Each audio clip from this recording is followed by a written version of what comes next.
अक्सर लोग प्रॉपर्टी में इन्वेस्ट तो कर लेते हैं, लेकिन फिर कंफ्यूज हो जाते हैं। कब बेचें, कितना प्रॉफिट मिलेगा, या रेंट पर देना सही है या नहीं।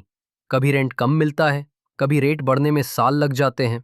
ऐसे में लगता है कि पैसा तो ब्लॉक हो गया, लेकिन ग्रोथ नहीं हुई। यही प्रॉब्लम हर इन्वेस्टर को होती है। आज हम समझेंगे एक सिंपल तरीका जिससे आप अपनी प्रॉपर्टी से स्टेडी इनकम और लॉन्ग टर्म फायदा दोनों ले सकते हो, जिसे कहते हैं बाय एंड होल्ड स्ट्रैटेजी। आज हम बात करेंगे एक ऐसी स्ट्रैटेजी की जो सिंपल भी है और सेफ भी। Buy and hold.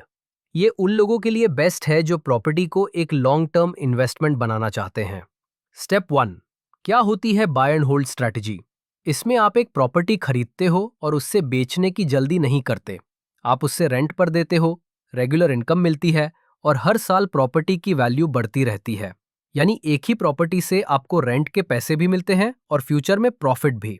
स्टेप 2। सही प्रॉपर्टी चूज करना। लोकेशन सबसे इंपॉर्टेंट होती है। जहां रोड, मेट्रो, स्कूल, हॉस्पिटल और जॉब अपॉर्चुनिटीज हो, वहां रेंटल डिमांड हाई होती है। टायर 2 सिटीज जैसे लखनऊ, जयपुर और इंदौर में आजकल काफी ग्रोथ दिख रही है। स्टेप 3। रेंटल रिटर्न समझना। रेंटल रिटर्न मतलब आपकी प्रॉपर्टी हर साल कितना कमा रही है।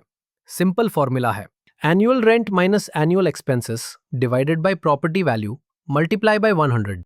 अगर रिटर्न 4 से 6% के बीच है तो इन्वेस्टमेंट हेल्दी है।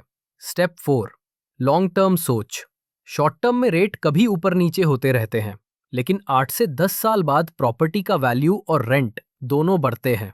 पेशेंस से काम लो और आपका पैसा डबल ट्रिपल बन सकता है। स्टेप 5। मेंटेनेंस और टेनेंट केयर। प्रॉपर्टी को अच्छा मेंटेन करना और अच्छा किराएदार रखना जरूरी है। इससे इनकम स्टेबल रहती है और रीसेल वैल्यू भी हाई मिलती है। और property related expert tips, verified listings और ट्रस्टेड गाइडेंस के लिए विजिट कीजिए realestateIndia.com, आपका reliable partner in property decisions.